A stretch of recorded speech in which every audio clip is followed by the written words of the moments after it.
자신의 삶에서 정말 소중한 것들이란 무엇일까요? 이 질문에 대해 여러분은 어떻게 생각하시나요? 아마도 가족이나 친구, 사랑하는 사람, 건강이나 행복 같은 것들이 떠오르실 것입니다. 그렇습니다.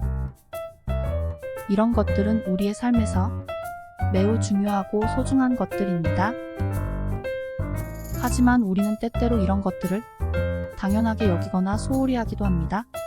그리고 그것들을 잃어버리거나 위기에 처하게 되면 그제서야 그것들의 가치를 깨닫게 됩니다. 정말 소중한 것은 잃어버리고 난 뒤에야 알게 되는 것이라고 합니다.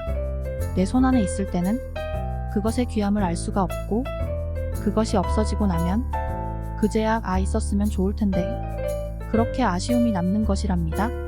무엇인가 소중한 것을 잃고 난 뒤에야 아쉬움을 느껴보신 일이 있으십니까? 그때 그냥 둘 것을 하면서 후회해본 일이 있으십니까? 사람이란 다 그런 것이지요. 항상 손 닿는 곳에 있을 때는 모르고 있다가 내 손을 떠나고 나면 그렇게나 큰 미련으로 다가와 하염없이 아쉬워하는 그런 것이 바로 사람의 모습이지요. 예를 들어보겠습니다. 우리는 가족과 함께 살면서 서로 다투기도 하고 실증내기도 하며 때로는 멀리 떨어져 살고 싶다는 생각도 들기도 합니다. 하지만 가족은 우리의 삶에서 가장 소중한 존재입니다. 가족은 우리를 태어나게 해주고 키워주며 사랑해주고 지지해주는 우리의 기둥입니다. 가족은 우리가 어떤 실수를 하거나 어떤 어려움에 처해도 변함없이 용서하고 도와주는 우리의 힘입니다. 가족은 우리가 행복하거나 슬플 때 함께 기뻐하고 위로해주는 우리의 친구입니다. 가족은 우리의 삶에서 없어서는 안 될 가장 소중한 보물입니다. 그러므로 우리는 삶에서 정말 소중한 것들을 잘 알아두고 감사하며 살아야 합니다. 책을 읽을 적에 너무 눈앞에 바싹대면 무슨 글씨인지 알 수도 없듯이 소중한 것들도 너무나 가까이 있기에 느끼지 못한 것이 아닐까요? 때로는 내 주위의 모두를 잠시 한 발짝 떨어져서 바라보는 시각이 필요한 것 같습니다. 그래야 잃고 난 뒤에 아쉬운 미련에 매달리는 그런 모습을 조금이나마 덜 겪을 수 있겠지요. 또 다른 예로 친구들을 들 수 있습니다. 우리는 친구들과 함께 즐겁게 놀고 이야기하며 서로의 고민과 소망을 나누기도 합니다. 하지만 친구들은 우리의 삶에서 또 다른 소중한 존재입니다. 친구들은 우리와 같은 시간과 공간을 공유하며 우리의 성장과 발전에 기여해주는 우리의 동반자입니다. 친구들은 우리가 잘못된 길로 가거나 어떤 위험에 처하면 경고하고 막아주는 우리의 스승입니다. 친구들은 우리가 어떤 꿈을 향해 노력하면 응원하고 격려해주는 우리의 파트너입니다. 친구들은 우리의 삶에서 함께 웃고 울며 즐거움과 슬픔을 나누는 가장 소중한 인연입니다.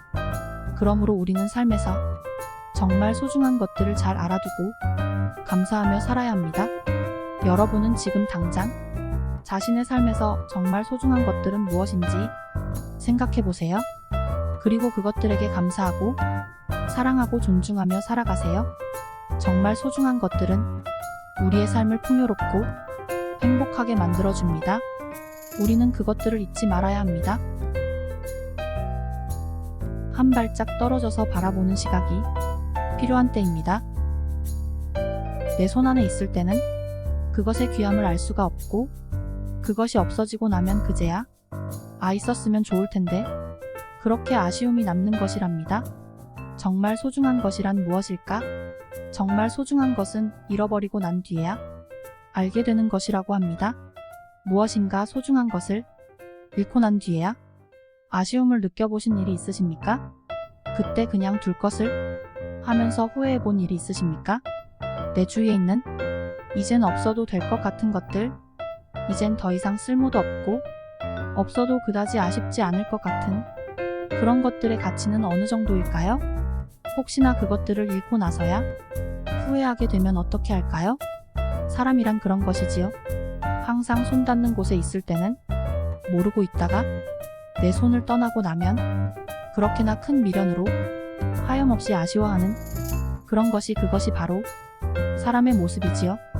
때로는 내 주위의 모두를 잠시 한 발짝 떨어져서 바라보는 시각이 필요한 것 같습니다. 그래야 잃고 난 뒤에 아쉬운 미련에 매달리는 그런 모습을 조금이나마 덜 겪어도 되겠지요.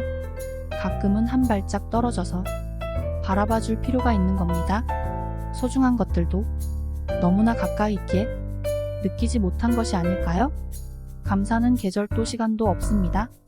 감사는 어느 곳에서든 캐낼 수 있는 마음 따뜻한 선물입니다. 어느 때든 어느 곳에서든 감사를 캐어내면 감사가 되고 불평을 캐어내면 불평이 나옵니다. 감사는 주어진 조건이 아니라 만들어지는 해석입니다. 부족하여도 감사를 잉태한 자는 감사를 낳고 풍족하여도 불평을 잉태한 자는 불평을 낳습니다. 감사는 소유의 크기가 아니라 생각의 크기고 믿음의 크기입니다. 소유에 비례하는 감사는 소유에 비례한 불평을 낳고 믿음의 감사는 조건에 매이지 않아 세상을 행복하게 하고 자신을 풍요롭게 합니다. 감사는 은혜를 아는 자의 마음의 열매이며 섭리를 수용하는 자의 사유의 방식입니다. 감사한 만큼 삶이 여유로워지고 감사한 만큼 삶이 따뜻해집니다.